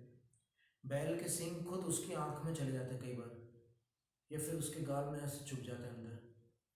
उपघात नामकरण। और परघात नामकरण का अर्थ होता है कि अपने शरीर के अवयव अपने को नुकसान नहीं करेंगे, लेकिन दूसरों को अपने नुकसान पहुंचा सकते हैं उन अवयवों से।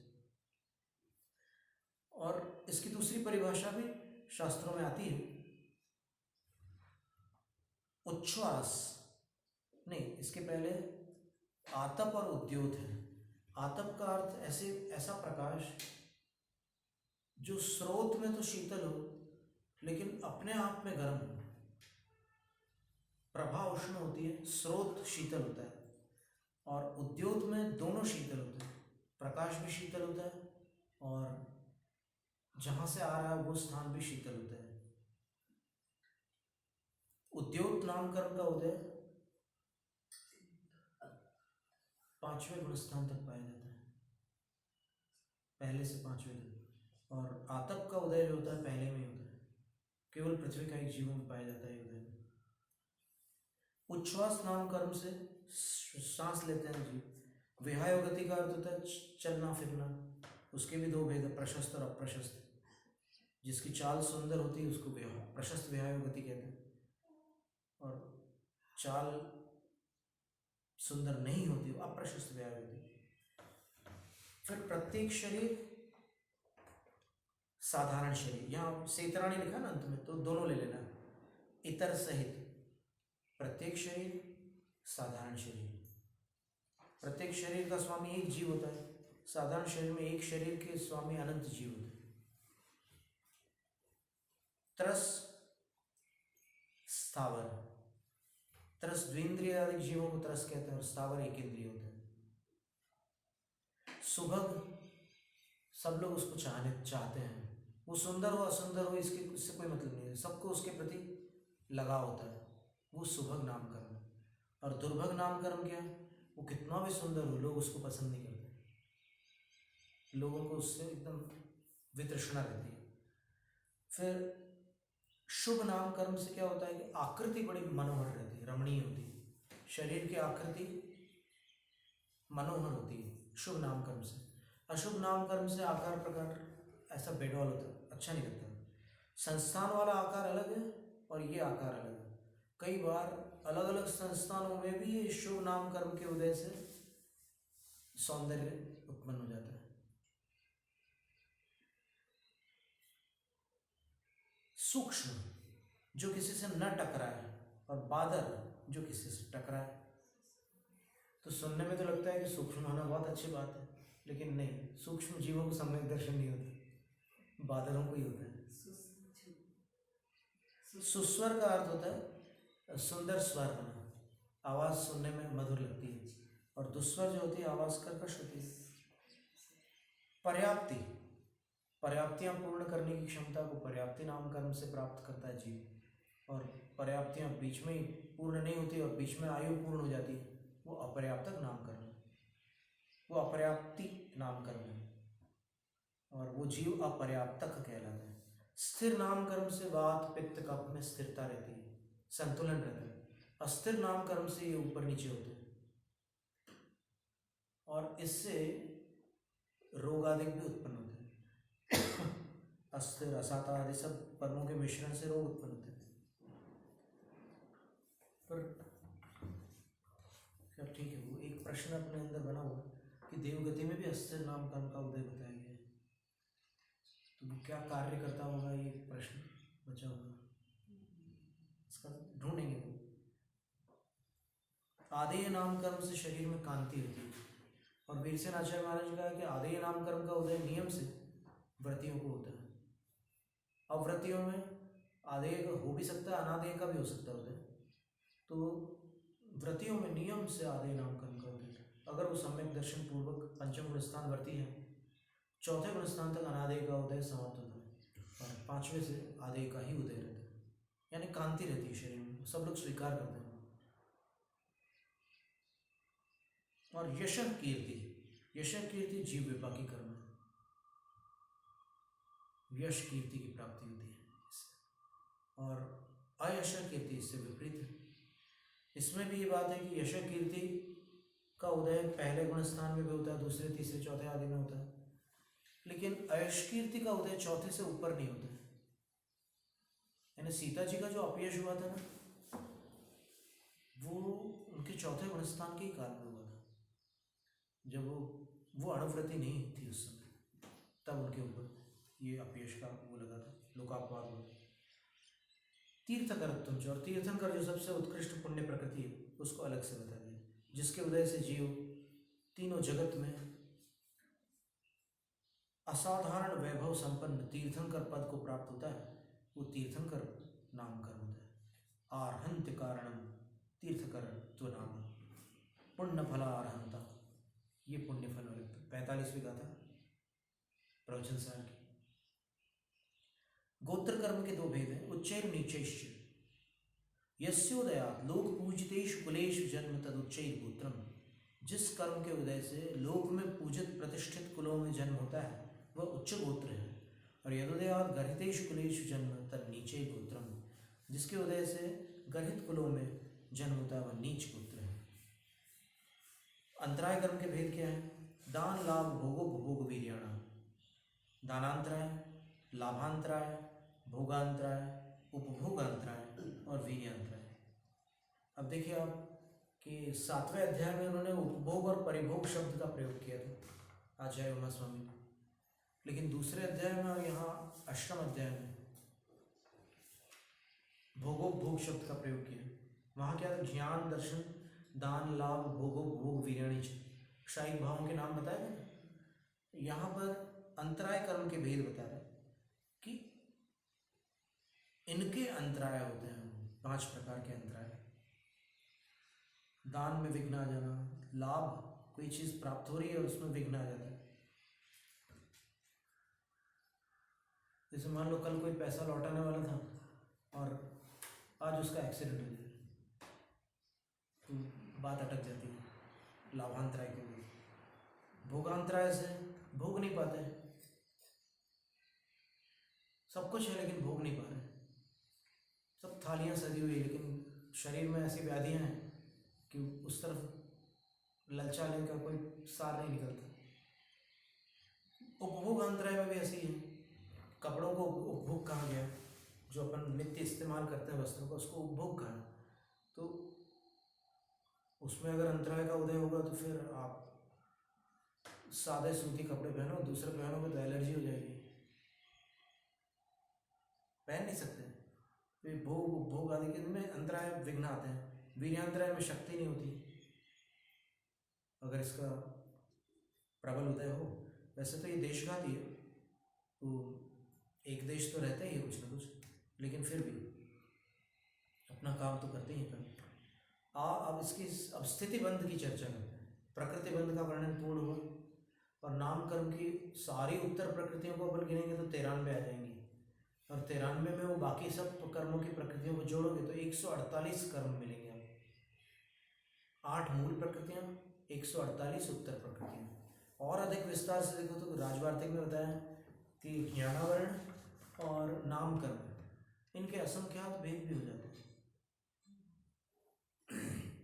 अब स्थिति बंध की बात कर रहे हैं तो सबसे पहले बता रहे हैं कि अधिकतम स्थिति कितनी होती है कर्मों की। स्थिति का अर्थ याद है? Expiry date. अरे आत्मा और कर्मों का बंधन कितने काल तक रहेगा, कितनी कालावधि उसकी, वो बता रहे। आदितस्तिसृणाम अंतरायस्य च 30 सागरोपनकोटिकोट्यः परा स्थिति। आदितस्तिसृणाम, प्रारंभ से जो 3 है। तिसृणाम स्त्रीलिंग का षष्ठी में बहुवचन बनाया है। तिसृणाम पुल्लिंग में होता तो त्रयाणाम होता। तो यहाँ तिसृणाम 3 प्रकृतियां हैं। कौन सी? शुरू की 3 प्रकृतियां कौन सी हैं? ज्ञानावरण, दर्शनावरण और वेदनी। 8 नाम जहाँ गिनाए ना कर्म प्रकृतियों की, मूल प्रकृतियों के, वहां से लेना है। तो आदितस्तिसृणाम शुरू की 3 प्रकृतियों की, और अंतरायस्य च उन 3 में एक और जोड़ लेना, अंतिम जो प्रकृति है ना अंतराय।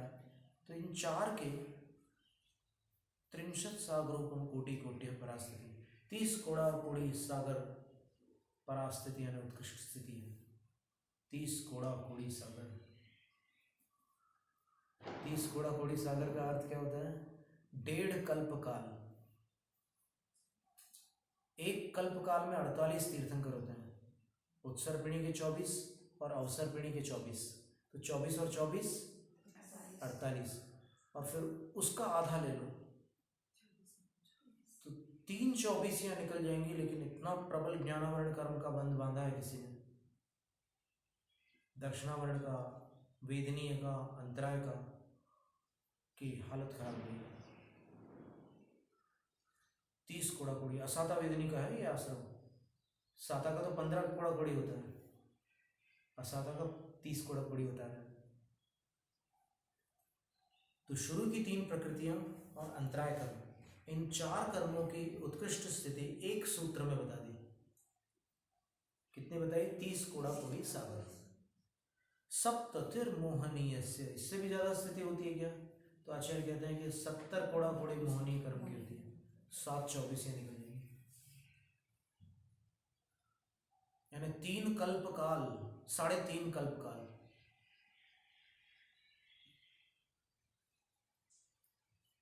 30 कोड़ा कोड़ी में तो 1.5 कल्प काल था, क्योंकि 1 कल्प काल 20 कोड़ा कोड़ी का होता है। 3.5 कल्प काल निकल जाता है। और 7 को 24 से गुना तो करोगे तो कितने तीर्थम करोगे? 24 × 7,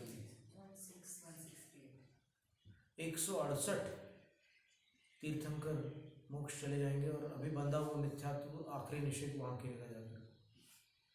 और ये मोहनी कर्म में फिर ये दर्शन मोहनी की बात होगी। चारित्र मोहनी में बताया कि चारित्र मोह में अनंतानुबंधी कषाय 40 कोड़ा कोड़ी सागर के होते हैं। 40 कोड़ा कोड़ी, तो आप सोचो कि दूसरे नंबर पर अनंतानुबंधी का स्थान है मिथ्यात्व के बाद। 4 24 निकल जाएगी। 10 कोड़ा कोड़ी सागर में 1 24 होती है। विंशतिर नाम गोत्र यो, 4 के बाद 5 प्रकृतियां होंगी।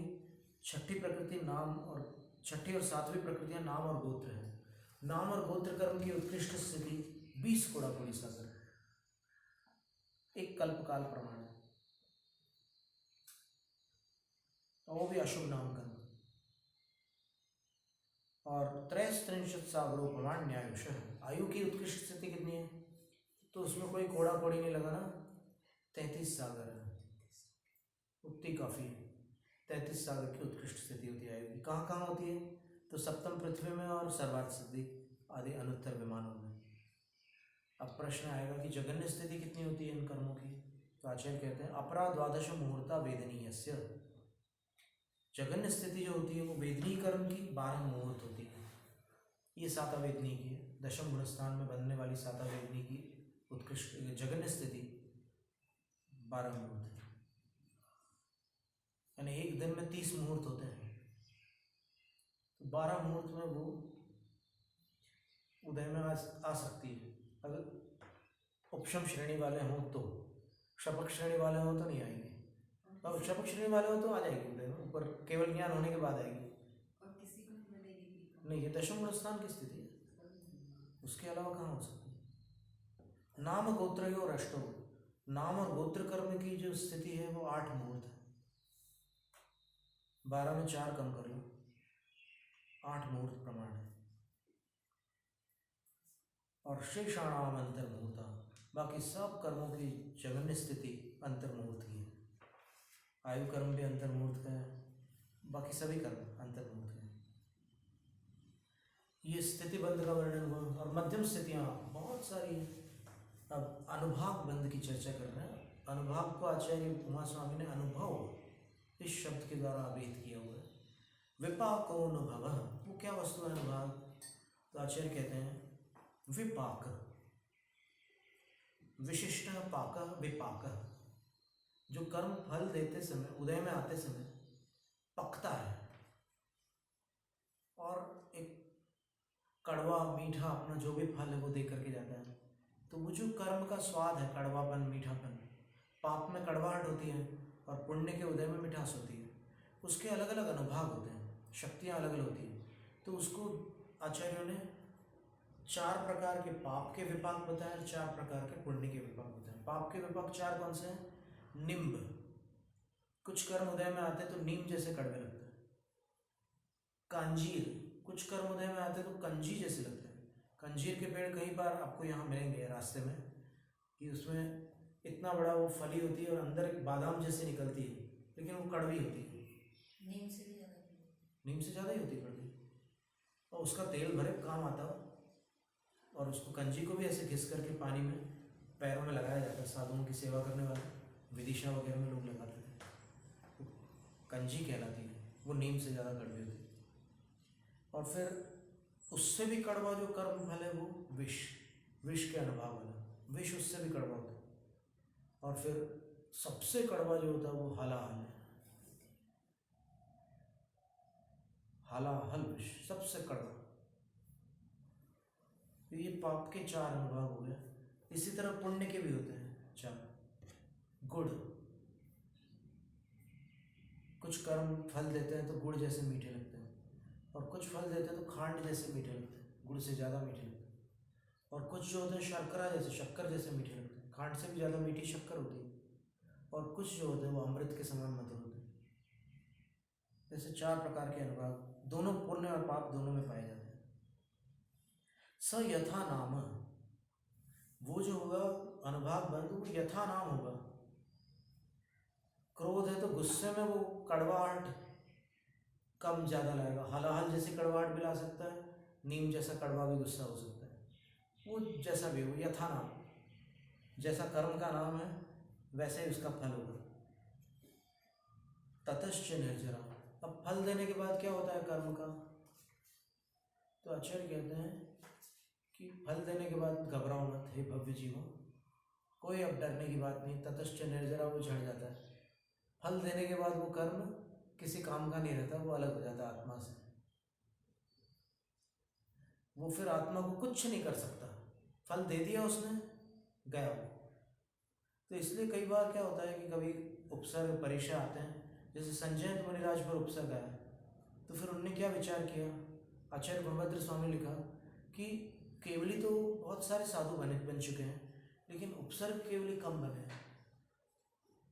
मुझे अवसर मिला है और वो उपसर्ग केवली हो गए, अंतकृत हो गए वो। तो उनने उसको उपसर्ग को बुरा नहीं माना। वो जानते थे कि ये कर्म है, फल देकर के निकल जाएगा, मेरा कल्याण हो जाएगा, मुझे अपना काम करना है। ततश्च निर्जरा, उसके बाद वो झड़ जाते हैं। इसके बाद कह रहे हैं नाम प्रत्याग, प्रदेश बंध। प्रदेश बंध का अर्थ क्या होता है? क्वांटिटी। प्रकृति बंध, कर्मों की वैरायटी को प्रकृति कहते हैं। अलग अलग वैरायटीज है कर्मों की, कैटेगरीज जो होते हैं कर्मों की। फिर स्थिति बंध का अर्थ क्या होता है? ड्यूरेशन, कालावधि। अनुभाग बंध का अर्थ क्या होता है? इंटेंसिटी, उसकी तीव्रता, मंदता। और ये प्रदेश बंध का अर्थ होता है क्वांटिटी, कितनी मात्रा में कर्म आया है। नामक, इसमें बहुत सारे प्रश्न हैं। इदानीं प्रदेश बंधो वक्तव्य, प्रदेश बंध इस समय कहने योग्य है। तस्मिंश्च वक्तव्य सति, उसका कथन करने योग्य होने पर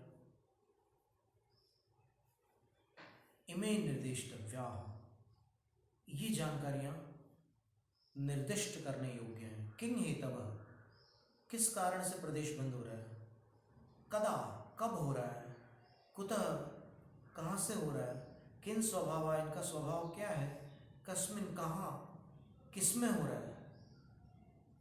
देखो कस्मिन और किसमें, ये कस्मिन शब्द संस्कृत और किसमें जो है हिंदी है, ये कहीं ना कहीं इससे संबंध रखता है। कस्मिन से ही किसमें शब्द बना हुआ है।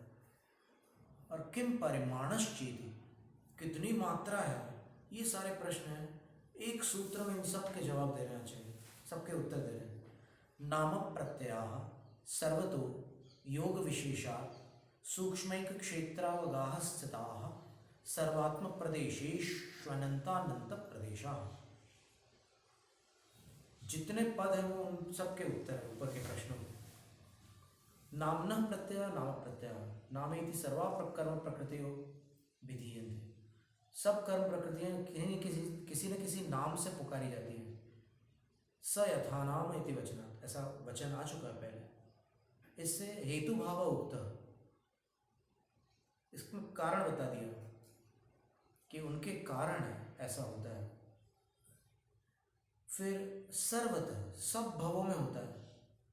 कब कब होता है प्रदेश बंद? तो आचार्य कहते हैं कि सभी भवों में होता है। सर्वतो,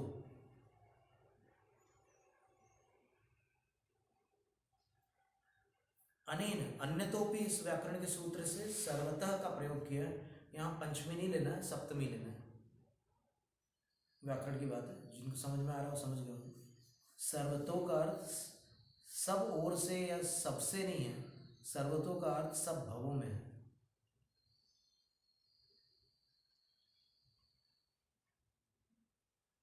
अनेन कालोपादानम, इससे समय का पता चला कि किस समय प्रदेश बंद होता है। तो सब समय, हर समय, हर भव में होता है। और एकैकस्य ही जीवस्य अतिक्रांता अनंता भवा आगामिनः संख्यया असंख्यया अनंता अनंता वा भवन्ति। एक एक जीव के बीते हुए अनंत भव हैं, आगामी संख्यात असंख्यात अथवा अनंतानंत भी हो सकते हैं।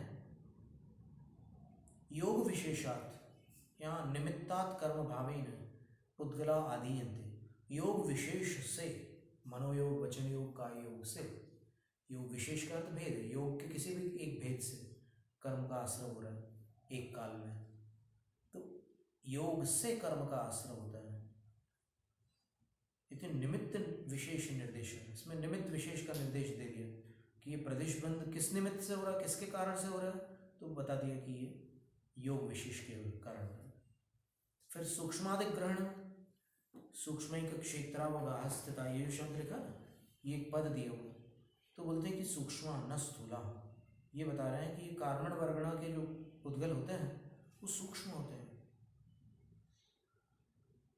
वही ग्रहण करने में आता है और वही कर्म बन जाते हैं, तो सूक्ष्म होते हैं, स्थूल नहीं होते। और एक क्षेत्रावगाह वचनम क्षेत्रांतर निवृत्त्यर्थम, अन्य क्षेत्रों से आकर के कर्म ऐसे नहीं बनते हैं।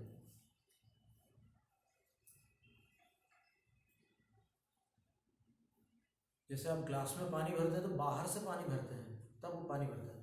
यहाँ पर ऐसा नहीं कि कर्म भर रहे हैं जो आत्मा में बंध रहे हैं वो कहीं बाहर से आ रहे हो, इसी क्षेत्र में जो विसर्जोपचय है वो कर्म रूप परिणत हो जाता है, कहीं अलग से जाकर दूसरी जगह से कर्म नहीं आता। जैसे हमने किसी की निंदा की और उस निंदा से उसको ठेस लगी, तो उसको ठेस लगी तो उसकी आह निकली, अरे कैसा आदमी, इसने मेरी निंदा कर डाली। तो उसकी आह के कारण वहां से पाप प्रकृतियां आकर के हमारे अंदर प्रवेश नहीं करती, यहीं पर कर्म परमाणु रहते हैं, कार्बन वर्गणा, वो कर्म रूप परिणत हो जाते हैं। तो सर्वात्म प्रदेशेषु, आत्मा के सभी प्रदेशों पर ये कार्बन वर्गणा के पुद्गल पाए जाते हैं। एक क्षेत्रावगाह होते हैं, कोई ऐसा नहीं है कि जैसे ज्ञानावरण के कर्म परमाणु यहाँ दिमाग के स्थान पर आकर के बनते होंगे, दर्शनावरण के आंखों के पास आकर के बनते होंगे, ऐसा नहीं है। संपूर्ण आत्मा के प्रदेशों में सारे कर्म बनते हैं।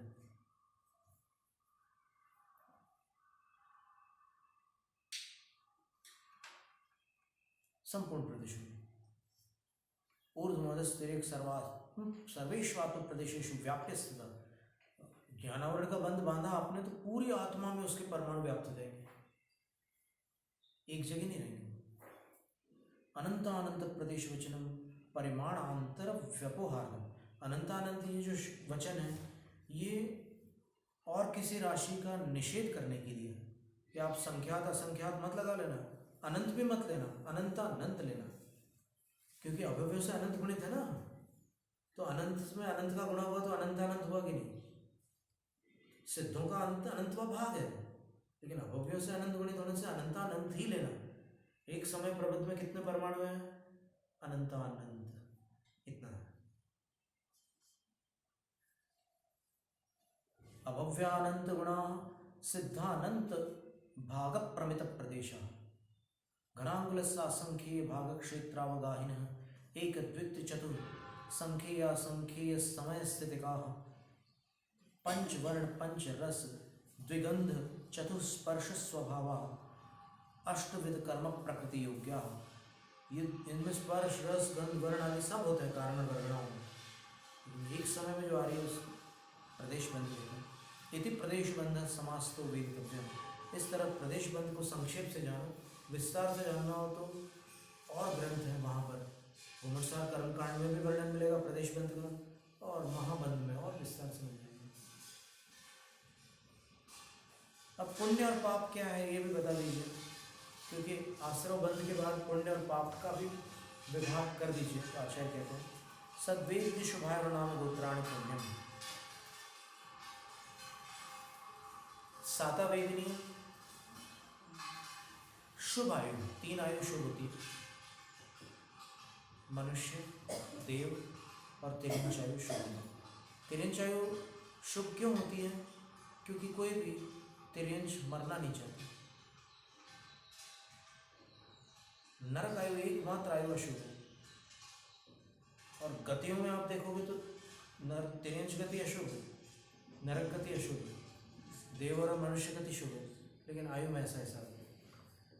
तो सातावेदी अशुभ आयु, अशुभ नाम कर्म की भी अनेक प्रकृतियां हैं। और गोत्र, नीच गोत्र अशुभ प्रकृति है। यानी यहाँ पर तो पुण्य प्रकृतियों की बात चल रही है। तो सातावेदनी है शुभ आयु, शुभ नाम और शुभ गोत्र, उच्च गोत्र है, ये पुण्य प्रकृतियां हैं। अतोन्यत पापम, इनसे भिन्न जो प्रकृतियां हैं वो पाप प्रकृतियां हैं।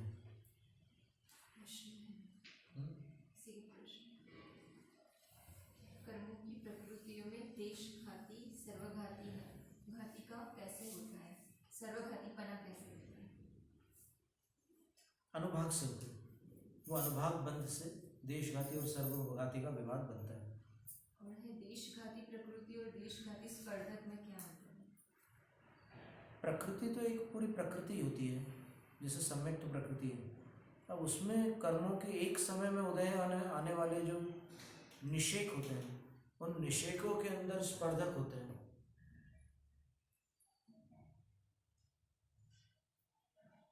वर्ग के समूह को वर्गणा कहते हैं, वर्गणाओं के समूह को स्पर्धक कहते हैं, और स्पर्धकों के समूह से एक निषेक बनता है, और अनेक निषेकों से एक प्रकृति बनती है।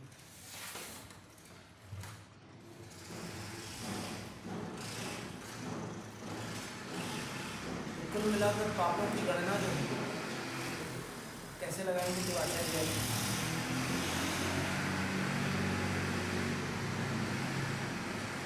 5 ज्ञानावरण, 9 दर्शनावरण, 26 मोहनी, 5 अंतराय,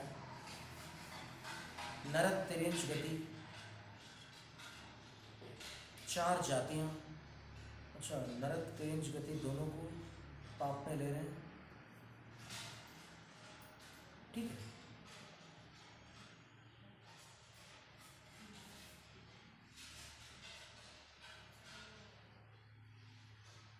आयु में केवल नरक आयु को लेंगे। 4 जातियां, पंचेंद्रीय जाति को छोड़कर बाकी 4 जातियां पाप प्रकृतियां। 5 संस्थान, समचतुरस्र संस्थान को छोड़कर 5 जो है पाप प्रकृतियां। पंच संगननान, 5 संगनन, वज्र वृषभ नाराज को छोड़कर बाकी 5 संगनन पाप प्रकृतियां हैं। अप्रशस्त वर्ण गंध रस स्पर्शा, ये अप्रशस्त जो 20 प्रकृतियां वर्ण रस गंध और स्पर्श की, ये भी पाप प्रकृतियां हैं। नरक गति तिर्यक गत्यानुपूर्वी, नरक और तिर्यक गत्यानुपूर्वी पाप प्रकृतियां द्वयम। फिर उपघात पाप प्रकृतियां, अप्रशस्त व्यायोगति पाप प्रकृति, स्थावर सूक्ष्म अपर्याप्ति, साधारण नामकर्म, साधारण शरीर नामकर्म, अस्थिर नामकर्म, अशुभ नामकर्म, दुर्भग नामकर्म, दुस्वर नामकर्म, अनादेय नामकर्म और अयश कीर्ति नामकर्म, ये 34 नामकर्म की प्रकृतियां पाप प्रकृतियां हैं। असाता वेदनी पाप प्रकृतियां हैं। नरकायु और नीच गोत्र प्राप्त प्रकृतियां हैं। इस तरह बंध पदार्थ का व्याख्यान यहाँ पर संपन्न होता है। अवधि मन परे केवल ज्ञान प्रत्यक्ष प्रमाण गम्य तद उपदिष्ट आगम अनुमेय, और ये अवधि मन परे और केवल ज्ञानियों के प्रत्यक्ष प्रमाण गम्य ये बंध पदार्थ होता है, और उनके द्वारा उपदिष्ट आगम से श्रुत ज्ञानियों के लिए अनुमान के योग्य होता है। इति तत्वार्थ सूत्रेष्टमोध्याय समाप्त। जय हिंद, जय कृष्ण। जब